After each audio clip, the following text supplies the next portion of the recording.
This is the phone system, all of the phone numbers. And like you mentioned, I think this is one of the biggest and the easiest things somebody can implement and keep track of is the actual spam reputation.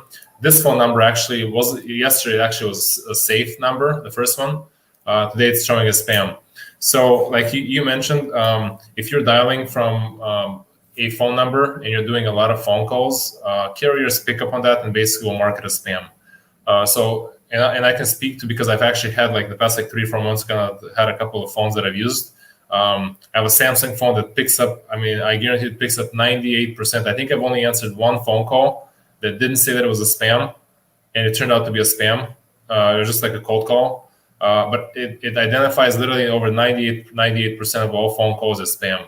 So if somebody called me, and let me show you something actually. As I'm actually on this phone call, somebody actually called me and it said suspected spam. This is the first one basically. So I'm not gonna answer that. Literally just the 423, somebody just called me. It was a suspected spam.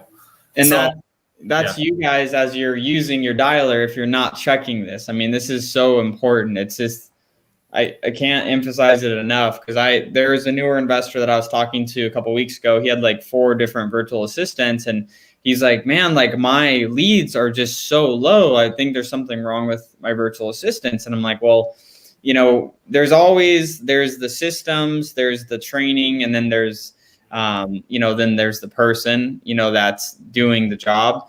And the system is always the first thing. You got to check the system, make sure everything's working properly before you start, jumping to, the training or the people involved. You got to make sure your systems are dialed in. Yeah. So, and Cody, I think you were actually part of the reason why, like, we actually started doing spam checks on a daily basis. We were doing them a couple of weeks ago, twice a week. I think we had it set to like Tuesday and Saturday or something to do spam checks. And you're like, obviously I think we need to do it every single day. So we implemented that one.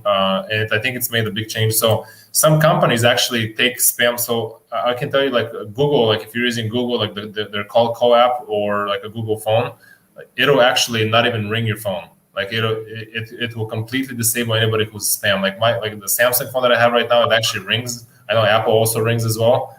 But the Google phone will actually completely block. The phone call's never going to even make it to you. So, and part of it, like we were having, like when we were doing spam checks twice a week, in some campaigns we were seeing a lot of just all of a sudden it's just a big drop in connect rates. It just like hey, 90% of my all of a sudden, I'm having X amount of connect rates and disconnect rates, and all of a sudden like it's a big spike of like disconnected numbers. Yeah. A lot of the reason is because of the spam features.